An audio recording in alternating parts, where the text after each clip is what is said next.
Hello, everyone. This is Aaron. You know, I've had quite a journey on this walk with Christ. And along the way in this journey, I've had some experiences with pastors, and I want to share some of the things that they've said with me over the years. I remember one time I was working with the youth ministry at the church, and the pastor actually canceled, shut it down. We were meeting twice a month on Sunday just to have concentrated teachings in an area specific to young people. Well, the pastor shut it down. He just ceased it, stopped it. And so we were meeting with the pastor to find out why was it that he canceled, shut down this ministry. Here was his reason, the words out of his mouth. This is what he said to us. He said the reason he shut it down was because the young people don't give enough money, because these lights and gas cost money.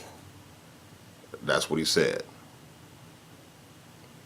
I remember another pastor saying this to the preachers in the ministry where he was a pastor. He said that your ministry is going to be whatever I tell you it's going to be.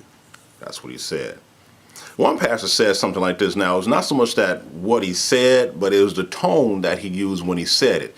You know, his church had grown to a certain point, a few thousand members, and he made this statement in a business meeting, not at a service, but in a business meeting. You know, church business meetings, not that many people attend. He said this: the church has grown to a certain point where I don't have to get to know everybody. Now, there's another pastor, his church, he had at least 2,000 members, and he said what he would do every morning when he's on his treadmill is he would go through pictures and names of members so he can learn to memorize all of the names of the members of his church. There was another time when a pastor shared this with me. There was a young man in the ministry, you know, he was on fire, had a real zeal, but, you know, to the pastor, he was still a babe in Christ. So the pastor made this statement. He was with Full Gospel Fellowship, and he said this. This is when being armor bearers and having armor bearers was a big thing in the church. So he made this statement to me. He said, you know, with regard to that young man, he said, you know, he's not ready yet. But when he is, he can travel with me and he can carry my briefcase. That's what he said.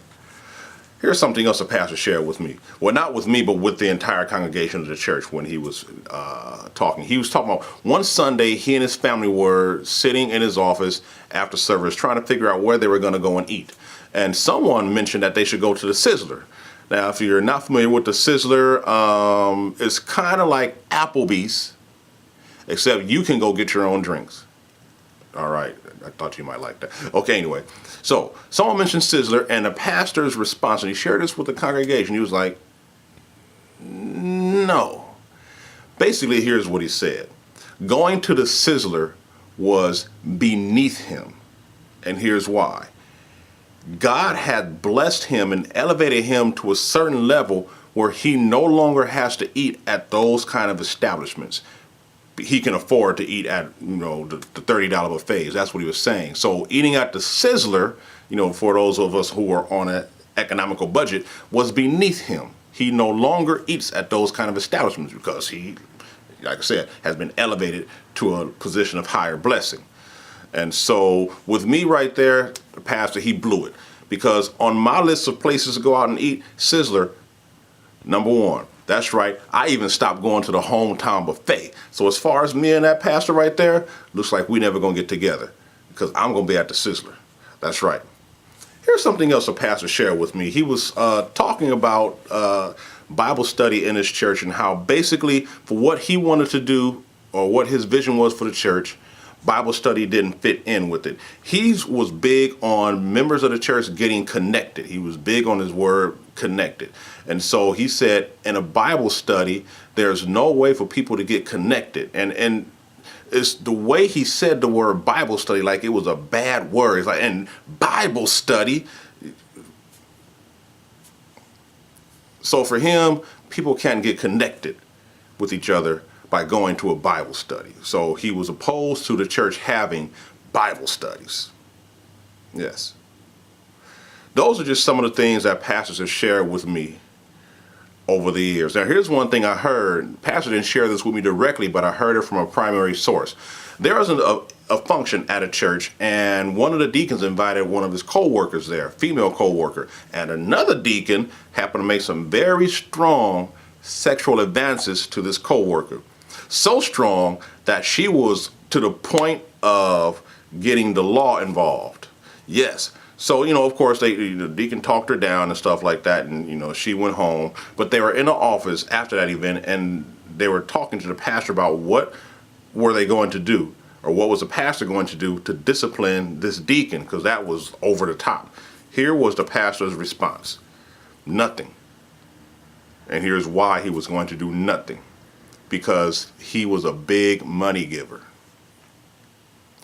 Now, I'm not sharing these things with you just to say that there are some things that pastors are saying and doing that are wrong. No, I'm sharing these things with you because what I want to do, I'm going to do another video after this one to contrast the things that pastors have said with the things that God has said.